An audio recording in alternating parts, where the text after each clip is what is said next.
फाल्गुन मास के शुक्ल पक्ष में आती है एक विशेष तिथि जिसका नाम है आमलकी एकादशी। इस एकादशी में भगवान श्री विष्णु के प्रिय आमलकी या आंवला वृक्ष की विशेष पूजा की जाती है। तो चलिए आज इस आमलकी एकादशी की पौराणिक कथा का श्रवण करते हैं और ये कथा आती है ब्रह्मांड पुराण में। एक समय इस पृथ्वी के राजा युधिष्ठिर महाराज ने परम भगवान श्री कृष्ण से पूछा, हे मधुसूदन, फाल्गुन मास के शुक्ल पक्ष में कौन सी एकादशी आती है और इस व्रत का पालन किस प्रकार करना चाहिए? तो इसके उत्तर में भगवान श्री कृष्ण कहते हैं, हे धर्मनंदन, प्राचीन काल में यही प्रश्न राजा मांधाता ने अपने गुरु वशिष्ठ ऋषि से पूछा था। उन्होंने जो उत्तर दिया था उसी का मैं पुनरुच्चारण करता हूँ, ध्यान पूर्वक सुनिए। ऋषि वशिष्ठ ने कहा, फाल्गुन मास के शुक्ल पक्ष में आने वाली एकादशी को अमलकी एकादशी कहते हैं।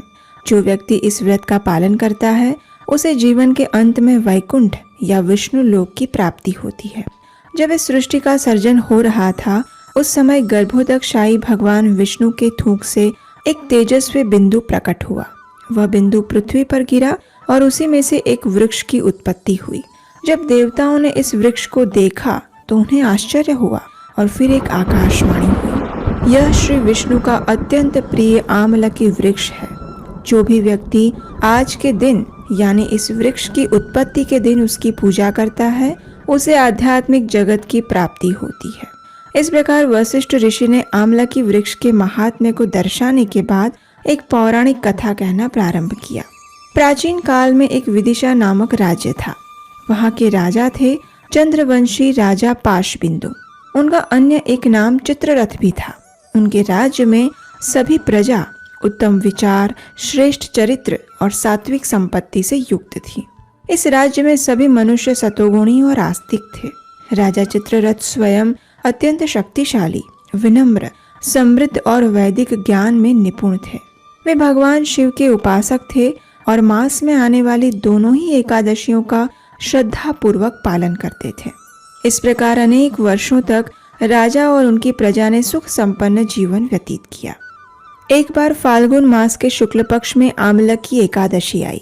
इसके महात्म्य को जानते हुए राजा चित्ररथ ने संपूर्ण राज्य में ये घोषणा करवाई कि सभी प्रजाजन गंभीरता पूर्वक इस पवित्र एकादशी व्रत का पालन करेंगे। जब एकादशी का दिन आया तो राजा ने नदी में स्नान किया और अपनी प्रजा के साथ उस मंदिर में गया जहां आमलकी वृक्ष था। सर्वप्रथम राजा और अन्य अग्रणी संतों ने इस वृक्ष की पूजा की। उसे जल, उत्तम छत्र, स्वर्ण, हीरे, मोती, सुगंधित धूप, दीप और नैवेद्य अर्पित किया और फिर भगवान श्री हरि से प्रार्थना की। उसके बाद सभी प्रजाजनों ने भी उस वृक्ष की पूजा अर्चना की। उस दिन संपूर्ण रात्रि राजा और प्रजा वहीं उस वृक्ष के पास जागरण करते रहे। और उन्होंने क्या किया?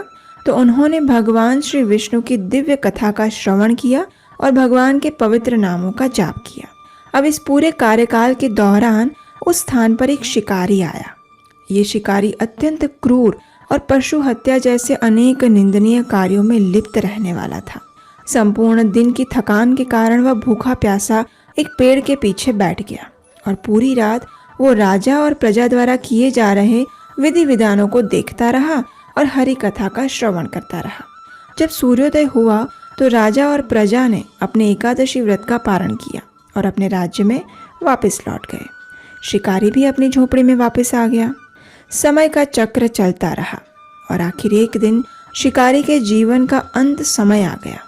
अब देखिए परम भगवान की करुणा का एक और प्रमाण।